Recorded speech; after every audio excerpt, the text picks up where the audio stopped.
బులెటిన్లో మరో breaking news చూస్తున్నాం. మాజీ మంత్రి వైసీపీ నాయకురాలు విడుదల రజనీకి ఏసీబీ షాక్ ఇచ్చింది. వైసీపీ అధికారంలో ఉన్నప్పుడు మైనింగ్ వ్యాపారులను బెదిరించి కోట్లు వసూలు చేసిన వ్యవహారంలో ఆమె మరిది విడుదల గోపీనాథ్ అలియాస్ గోపిని అరెస్టు చేసింది. హైదరాబాద్లోని ఫైనాన్షియల్ డిస్ట్రిక్ట్లో బుధవారం రాత్రి ఏసీబీ అధికారులు ఆయన్ని అదుపులోకి తీసుకున్నారు. గచ్చిబౌలి పోలీసులకు సమాచారం అందించి తాడేపల్లిలోని ఏసీబీ కార్యాలయానికి తరలించారు. ప్రభుత్వ ఆసుపత్రిలో వైద్య పరీక్షల అనంతరం రాత్రి పొద్దుపోయాక ఏసీబీ కోర్టు న్యాయాధికారి ఇంట్లో హాజరుపరిచారు. న్యాయాధికారి ఆయనకు 14 రోజుల జ్యుడిషియల్ రిమాండ్ విధించారు.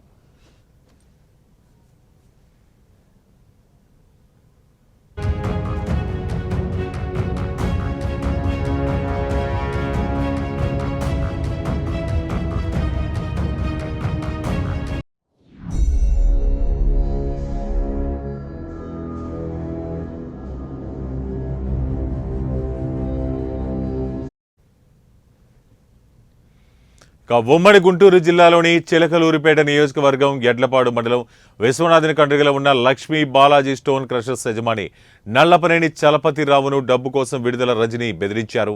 వ్యక్తిగత సహాయకుడు దొడ్డ రామకృష్ణ ద్వారా 5 కోట్లు డిమాండ్ చేశారు. ఆ తర్వాత ప్రాంతీయ విజిలెన్స్ అధికారి పి జాషువాతో పాటు తన మరిది గోపిని రంగంలోకి దించారు. పూర్తి అనుమతులతో 163 హెక్టార్లలో మైనింగ్ చేస్తున్నామని, అక్రమాలకు పాల్పడలేదని, తామెందుకు 5 కోట్లు ఇవ్వాలని చలపతిరావు అభ్యంతరం చెప్పారు. ఇక నిన్ను విడుదల గోపిని అరెస్టు చేసిన ఏసీబీ అధికారులు ఆయన్ను విజయవాడ జిల్లా జైలుకు తరలించారు.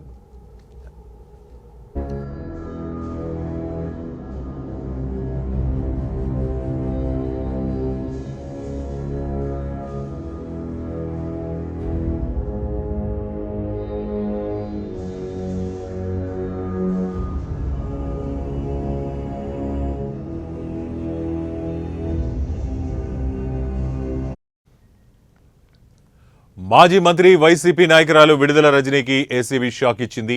వైసీపీ అధికారంలో ఉన్నప్పుడు మైనింగ్ వ్యాపారులను బెదిరించి కోట్లు వసూలు చేసిన వ్యవహారంలో ఆమె మరిది విడుదల వేణు గోపీనాథ్ అలియాస్ గోపిని అరెస్టు చేసింది. హైదరాబాద్లోని ఫైనాన్షియల్ డిస్ట్రిక్ట్స్లో బుధవారం రాత్రి ఏసీబీ అధికారులు ఆయన్ను అదుపులోకి తీసుకున్నారు. గచ్చిబౌలి పోలీసులకు సమాచారం అందించి తాడేపల్లిలోని ఏసీబీ కార్యాలయానికి తరలించారు. ప్రభుత్వ ఆసుపత్రిలో వైద్య పరీక్షల అనంతరం రాత్రి పొద్దుపోయాక ఏసీబీ కోర్టు న్యాయాధికారి ఇంట్లో హాజరుపరిచారు. న్యాయాధికారి ఆయనకు 14 రోజుల జ్యుడిషియల్ రిమాండ్ విధించారు. ఉమ్మడి గుంటూరు జిల్లాలోని చిలకలూరిపేట నియోజకవర్గం ఎడ్లపాడు మండలం విశ్వనాథుని కండ్రిగలో ఉన్న లక్ష్మీ బాలాజీ స్టోన్ క్రషర్స్ యజమాని నల్లపనేని చలపతిరావును డబ్బు కోసం విడుదల రజని బెదిరించారు.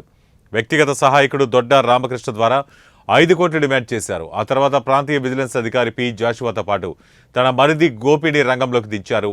పూర్తి అనుమతులతో 10.163 హెక్టార్లలో మైనింగ్ చేస్తున్నామని, అక్రమాలకు పాల్పడలేదని, తామెందుకు 5 కోట్లు ఇవ్వాలని చలపతిరావు అభ్యంతరం చెప్పారు.